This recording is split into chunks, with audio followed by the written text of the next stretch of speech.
बच्चों फंक्शन क्या होता है? अब आपने रिलेशन तो पढ़ लिया, दो हमारी फर्स्ट टू एक्सरसाइज में आपने रिलेशन सेट, रिलेशन क्या होता है, ए क्रॉस बी कैसे आप क्रिएट करते हैं, क्या उसकी डेफिनेशन है, कैसे ऑर्डर पे बनाते हैं, वो सब आपने सीख लिया। अब फंक्शन क्या है? Function special kind of relation, एक special kind of relation set के ऊपर जब एक स्पेशल कंडीशन लगा दी जाती है तो वो हमारा फंक्शन बन जाता है। ठीक है, उसको आप फंक्शन सेट कह सकते हैं एक तरह से। डेफिनेशन क्या है इसकी? Let x y be two non empty sets, यहाँ तक आपको रिलेशन सेट में भी आपने लिया था। A subset of x cross Y is called, ये भी लिया था। ठीक है बच्चों। और द मैपिंग और the map from x to Y, if for each X belongs to X there exist a unique Y such that x Y belong to, यानी ऑर्डर पे बिलोंग करेगा एफ फंक्शन से if it is written as F such that x to Y. हाँ जी बच्चों, सबसे पहले तो आपको क्या दिया गया है? टू नॉन एम्प्टी सेट्स दिए गए हैं, एक्स वाई और एक subset. A subset of x cross Y is called function set. ठीक है, सबसेट होगा एक्स क्रॉस वाई यानी ऑर्डर पेयर। आप एक्स क्रॉस वाई टोटल आपके पास दो फाइनाइट सेट हैं एक्स और वाई, उनके जब आप सबसेट्स क्रिएट करेंगे तो उसमें से एक सबसेट ही है फंक्शन सेट भी, यानी कि कुछ एलिमेंट्स एक्स क्रॉस वाई के उसमें आ जाएंगे जो एफ़ की कंडीशन को सेटिस्फाई करेंगे। और द मैपिंग, और ये एक मैपिंग होता है, मैपिंग की तरह बिहेव करता है फ्रॉम एक्स टू वाई की, जिसमें आप एक्स से वाई का एक ग्राफ बना सकते हैं। If for each x belong to x, जिसमें आपका स्मॉल एक्स जो है वो कैपिटल एक्स से बिलोंग करेगा, यानी उसका एक एलिमेंट होगा। देयर एग्जिस्ट अ वाई, और एक्स के लिए, ईच एक्स के लिए, प्रत्येक एक्स के लिए एक यूनिक एलिमेंट होगा वाई, जो आपका वाई सेट से बिलोंग करेगा सच दैट एक्स वाई एक ऑर्डर पेयर बन जाएगा जो आपका एफ से बिलोंग करेगा।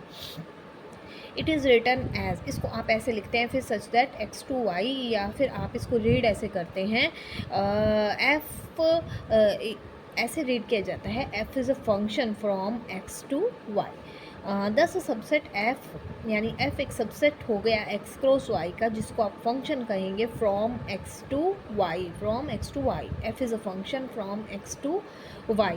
अब कंडीशंस हैं बच्चों आपकी इसके ऊपर, तभी ये हमारा स्पेशल काइंड ऑफ रिलेशन है।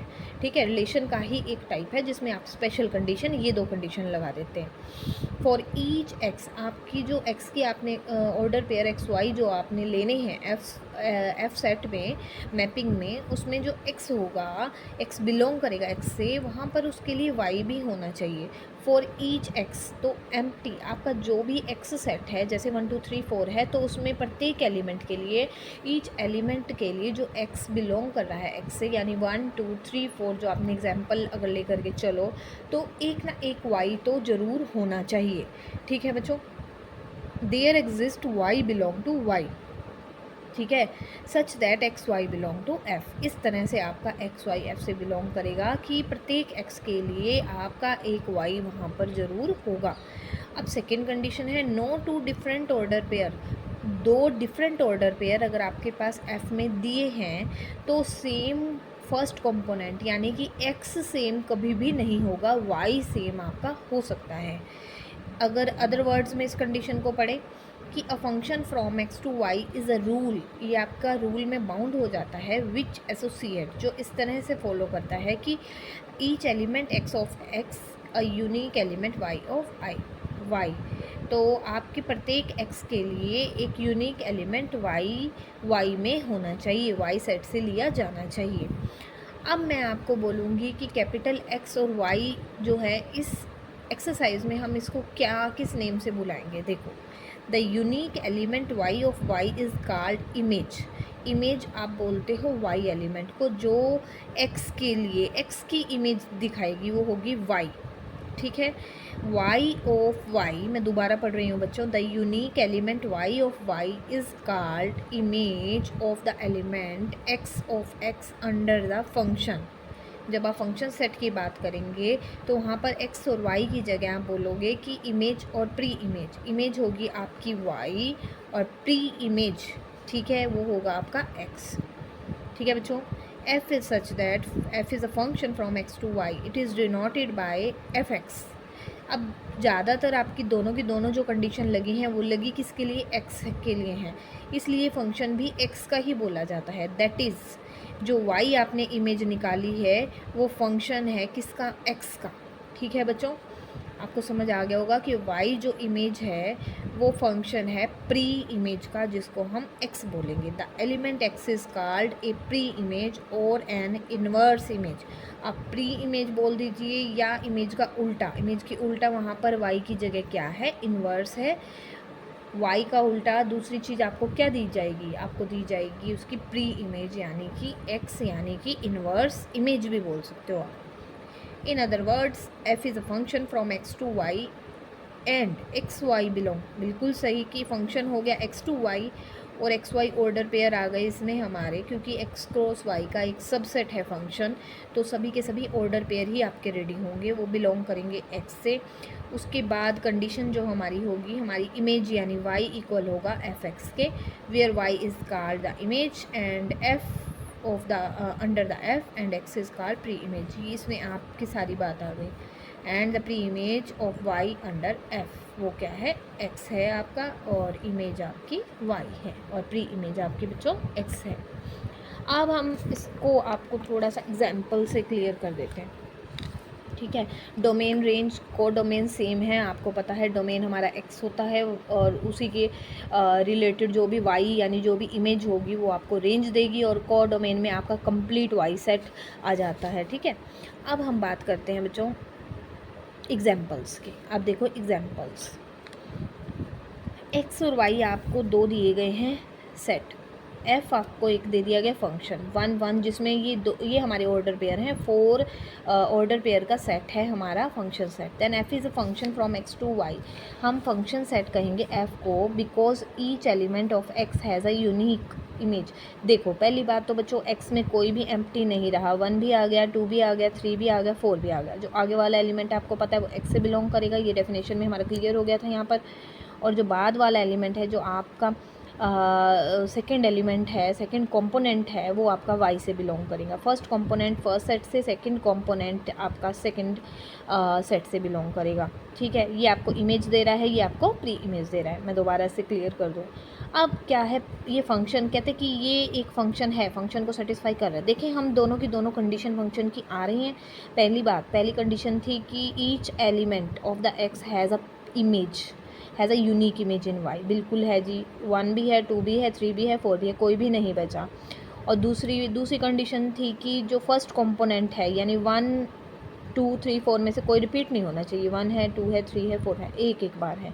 ठीक है, रिपीट नहीं हुआ। सेम प्री इमेजेस नहीं आ सकती, इमेज आपकी रिपीट हो सकती है लेकिन आपकी प्री इमेज सेम नहीं आ सकती, 2 ऑर्डर पेयर में, 2 ऑर्डर पेयर में। ठीक है, 2 डिफरेंट ऑर्डर पेयर में सेम फर्स्ट कॉमन कंपोनेंट नहीं हो सकता, इसलिए हमारा ये क्या हो गया है, एक फंक्शनल हो गया है। अब रेंज बताओ बच्चों, 1079, बिल्कुल जी रेंज आ गई। डोमेन बताओ, 1 2 3 4, डोमेन आ गया बिल्कुल।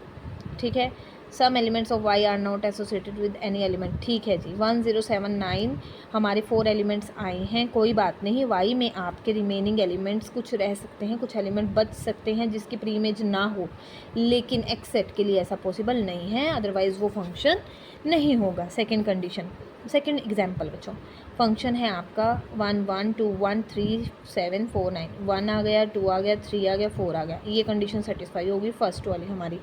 अब देखिए सेकंड कंडीशन, 1 रिपीट नहीं हुआ, बिल्कुल नहीं हुआ, लेकिन इमेज सेम आ रही है, कोई बात नहीं, ये हमारी कंडीशन के अंडर था कि आपका जो फर्स्ट कंपोनेंट है वो रिपीट नहीं होना चाहिए। ठीक है बच्चों, तो यहाँ भी ये एक फंक्शन है। रेंज आपकी अब रहेगी 1 7 और 9 और डोमेन रहेगा 1 2 3 4। बच्चों क्लियर है, ये लिखा भी है सेकेंड कंपोनेंट में रिपीट। अब थर्ड एग्जांपल, 1 1 2 0 4 5, ये 1 आ गया, 2 आ गया बच्चों, 3 मिसिंग है। ठीक है, 3 आपका, 3 के लिए कोई भी इमेज नहीं आई, इसलिए ये फंक्शन नहीं है, यहाँ पर f एक फंक्शन नहीं है, बिकॉज द एलिमेंट, ये लिख दिया है बिल्कुल clear, the element 3 of the x has no image in y, उसकी कोई भी इमेज यहाँ हमें नहीं दिखाई दे रही है। 1 है, 2 है, 4 है, but 3 does not belongs to any order pair, या 3 does not has any image in y, so it is not a function. Fourth example, 1 1 1 0, 2 3 3 5 4 7। देखिए बच्चों 1 है, 1 है, 1 2 बार आ गया है बच्चों, ये भी आपका फंक्शन नहीं होगा क्योंकि first component does not repeated in any case in the function set.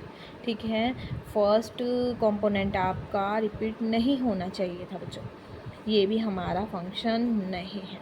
ठीक है, element 1 of x has 2 different images. ठीक है, x एलिमेंट के डिफरेंट इमेज नहीं होनी चाहिए थी।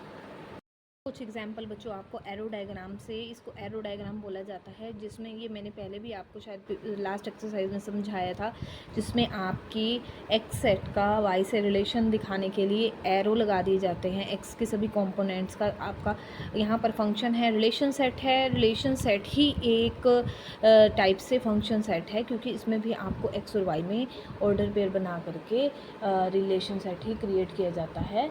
ठीक है, रिलेशन सेट को ही हमारा फंक्शन सेट कहा जाता है, लेकिन हमारे पास 2 कंडीशंस हैं जिसको हमें यहाँ पर फॉलो करना होता है। ठीक है, x दिया है आपको, y दिया है। द एरो डायग्राम की रिप्रेजेंट अ फंक्शन, कहते हैं कि यहाँ पर देखो आप, एरो डायग्राम एक फंक्शन सेट आपका x से y का दिखा रहा है।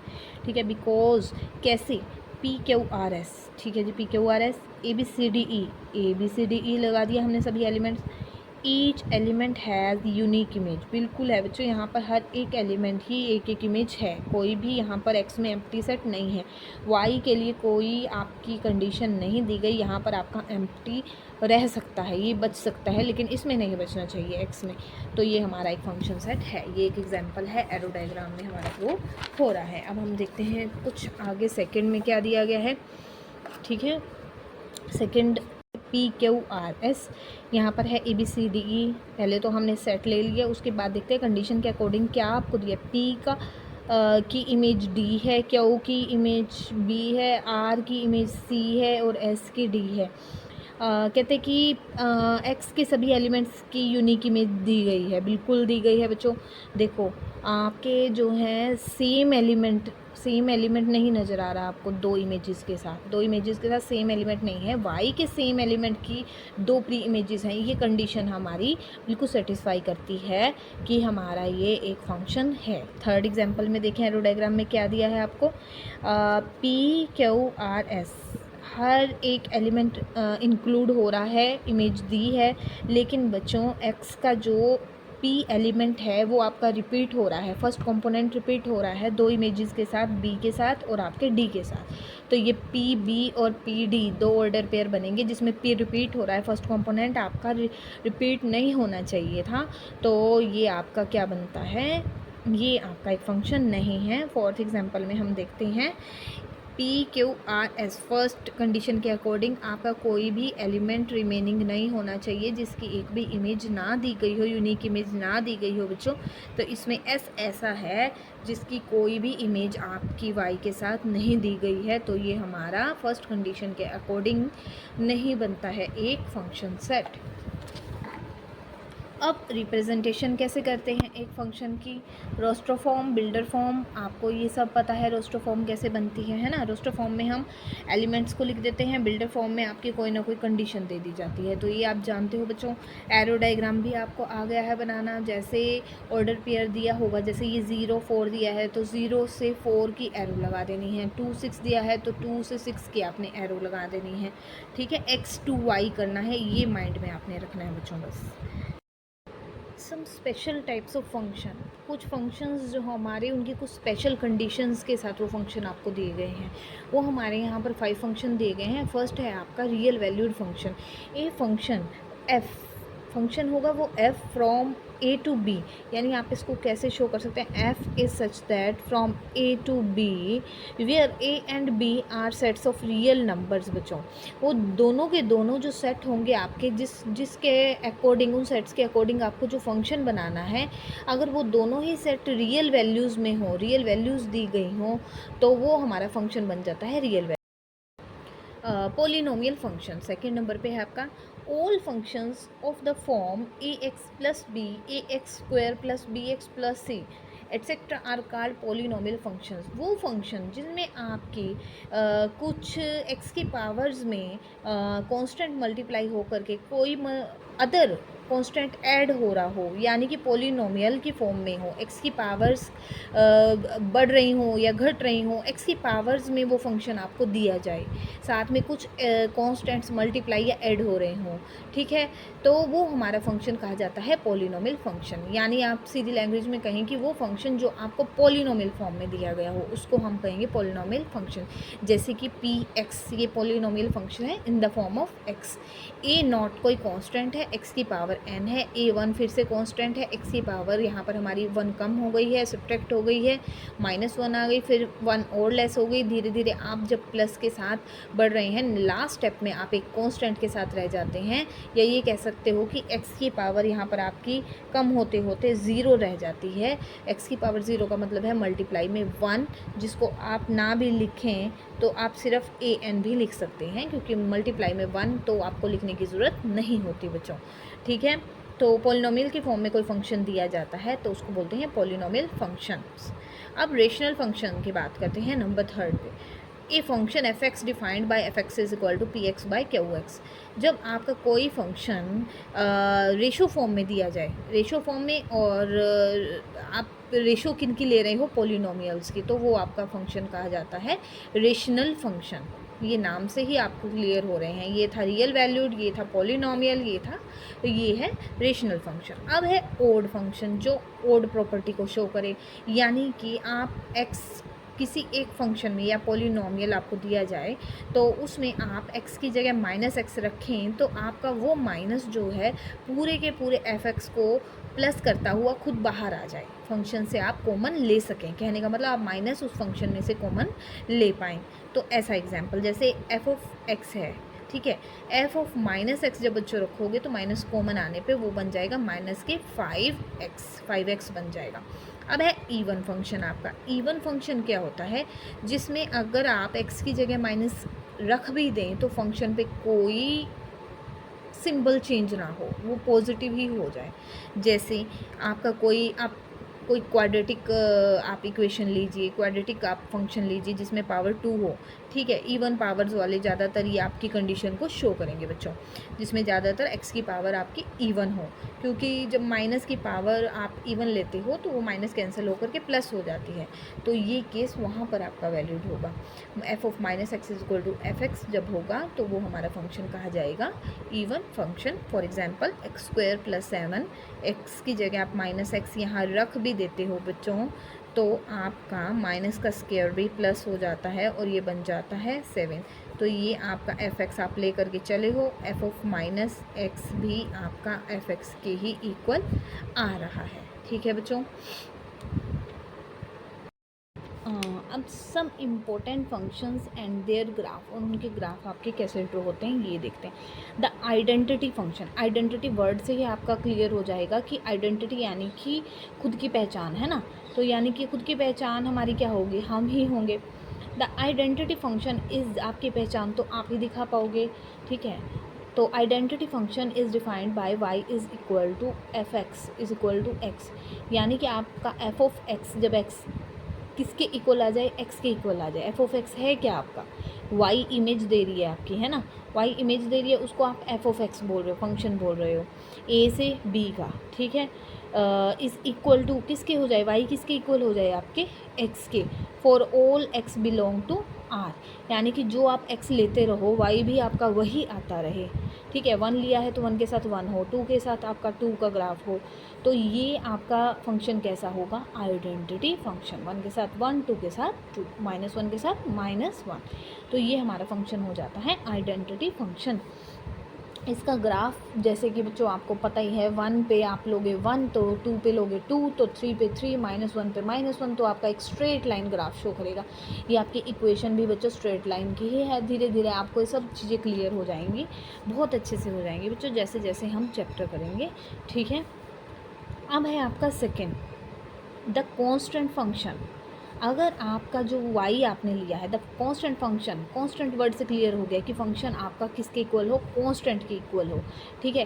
कोई आपके पास उसमें वेरिएबल ना हो, एक कांस्टेंट दे दिया जाए, ठीक है। जैसे कि y है, y is equal to f(x) है, x की वैल्यू रखने पर y कैसा आया आपका, c आ गया, एक कांस्टेंट c आ गया, where c is a real number, कोई भी नंबर हो सकता है, ठीक है, रियल वैल्यू में। अब अगर c ज़ीरो है तो आपका ये ओरिजिन की ये x एक्सिस दे देगा। c अगर ग्रेटर दैन ज़ीरो है तो अपर आपकी वैल्यू कोई भी आपके कांस्टेंट वैल्यू ये ग्राफ शो कर देगी।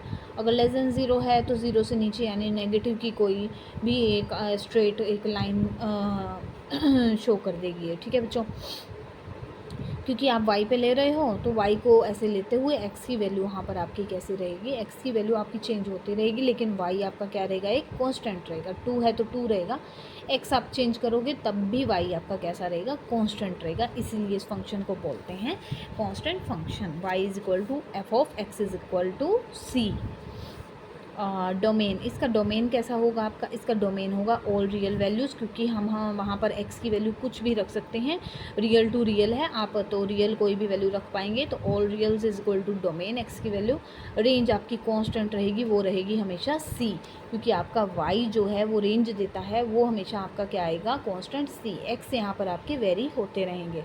ठीक है बच्चों, ऊपर की भी यहाँ पर आइडेंटिटी फंक्शन में भी आपको बता दूँ, द आइडेंटिटी फंक्शन में आपकी जो डोमेन होगा बच्चों वो दोनों इक्वल ही आएंगे, क्योंकि आइडेंटिटी में दोनों x जो आप रखेंगे y भी आपका x के ही इक्वल आएगा। जो वैल्यू यहाँ रखते रहेंगे y वही निकल के आएगा, तो y इज इक्वल टू आपका क्या होगा, x के इक्वल। तो रेंज और डोमेन आप जैसे x रखेंगे वैसे ही y आएगा, तो दोनों के दोनों इक्वल होंगे। और होंगे क्या, कोई भी आप रियल टू रियल है तो रियल वैल्यूज़ आती रहेंगी, 1 पे 1, 2 पे 2, जो वैल्यू आप रखेंगे x की वही आपका y होगा।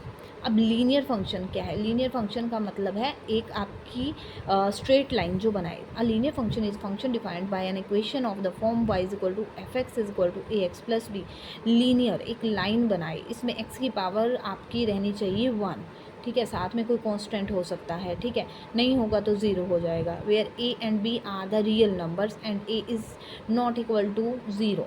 जब लीनियर इक्वेशन आएगी ना बच्चों, तो x की पावर 1, तो आपका x का तो फंक्शन आएगा ही, b में भी ज़ीरो, b ज़ीरो हो सकता है, लेकिन a कभी भी आपका ज़ीरो नहीं होना चाहिए। अगर a ज़ीरो हो जाएगा तो ये पूरा पार्ट ज़ीरो हो जाएगा, और ये लाइन की इक्वेशन, लाइन लीनियर फंक्शन ये नहीं बना पाएगा। ठीक है बच्चों, तो डोमेन वही आपका, कोई सब की सब आप यहाँ पर x की वैल्यू कोई भी रियल टू रियल है आपका ये फंक्शन, तो सेट ऑफ ऑल रियल्स, तो रियल का कोई भी आपका यहाँ वैल्यू रख सकते हो, वो डोमेन आ जाएगा। और रेंज आपकी y की वैल्यू आप रखेंगे, यहाँ पर x रखते रहेंगे और आपको रियल रखते रहेंगे, रियल आपको मिलता रहेगा, उसके लिए y आपका x के अकॉर्डिंग चेंज होता रहेगा, तो वो भी ऑल रियल वैल्यूज़ आएगी।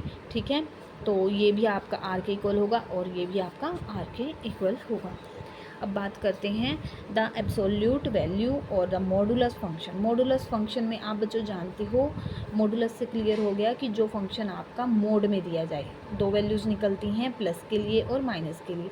जब आप x की वैल्यू पॉजिटिव लोगे तो आपका x आ जाएगा y, और y भी कह सकते हो और x भी कह सकते हो, एफ एक्स भी कह सकते हो बच्चों, तो वो x के इक्वल आएगा। जब आप x की वैल्यू पॉजिटिव या ज़ीरो के इक्वल लोगे तो x आएगा, अगर लेस देन ज़ीरो लोगे यानी नेगेटिव लोगे तो फंक्शन अब आपका नेगेटिव आ जाएगा। ठीक है बच्चों, क्लियर है आपको, इसको हम बोलते हैं मॉडुलस फंक्शन। अब हम नेक्स्ट बात करते हैं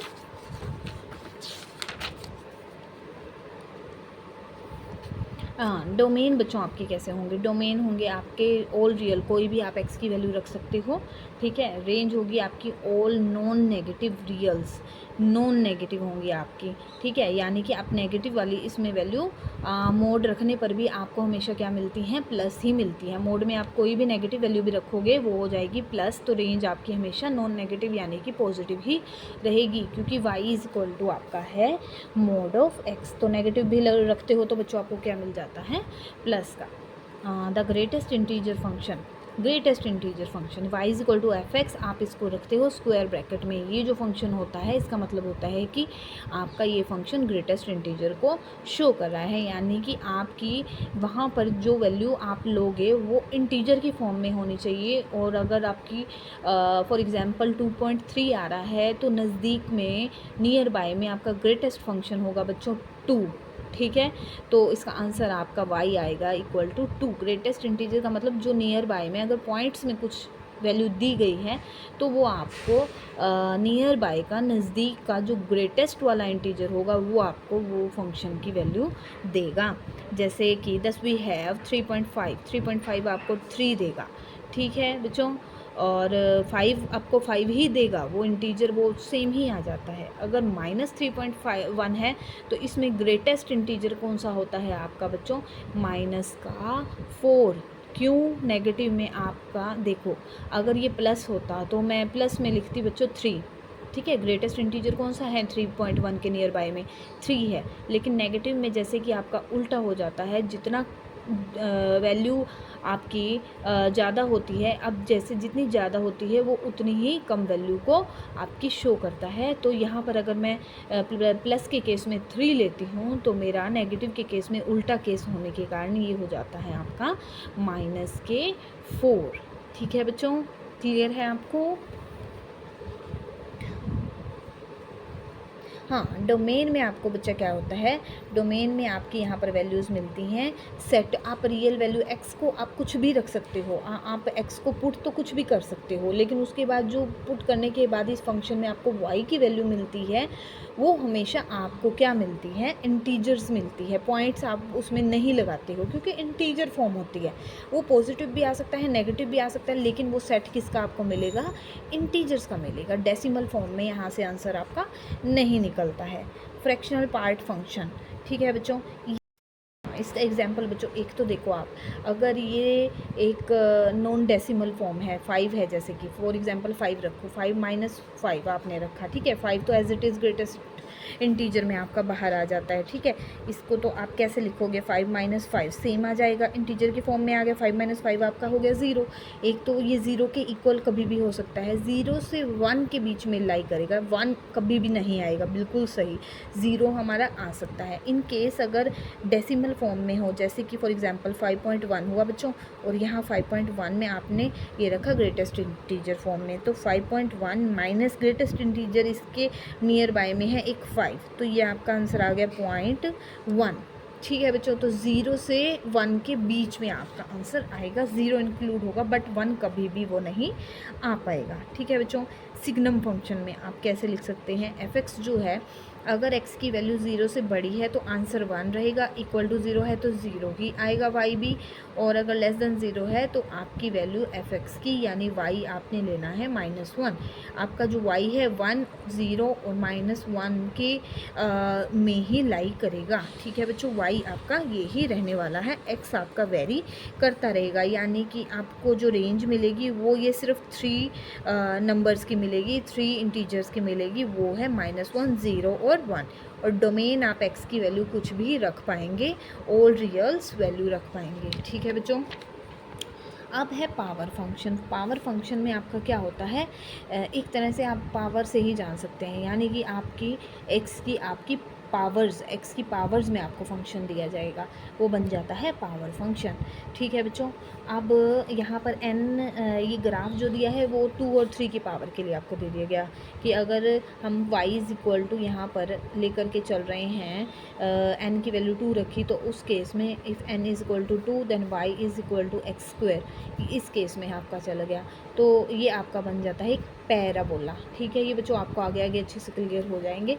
तो उसका ग्राफ आपका ऐसे बनता है, x की आप वैल्यूज़ पुट करते रहेंगे रियल, और y आपका चेंज उसके अकॉर्डिंग होगा, तो वो आपका ग्राफ ऑटोमेटिकली ऐसे बनेगा बच्चों। ठीक है, पॉजिटिव और नेगेटिव वैल्यूज़ के अकॉर्डिंग आपका ऐसा ही बनेगा ग्राफ। इसी तरह x³ में जब आपका ग्राफ बनता है तो ऐसा बनता है, जिसमें आप यहाँ पर ऑल रियल वैल्यूज़ रखते हैं और y उसके अकॉर्डिंग आपका क्या आ जाता है, ये क्यूब है तो माइनस रखोगे तो माइनस आएगा, ये इवन है तो इसमें सिर्फ आपकी पॉजिटिव वैल्यूज़ ही आएंगी, नेगेटिव रखने पे भी आपको पावर इवन होने के कारण वो पॉजिटिव का केस ही देगा, लेकिन यहाँ क्यूब होने के कारण रियल जो भी रखेंगे उसके अकॉर्डिंग माइनस के लिए माइनस आएंगी और पॉजिटिव के अकॉर्डिंग बच्चों पॉजिटिव वैल्यूज़ आएंगी आपकी।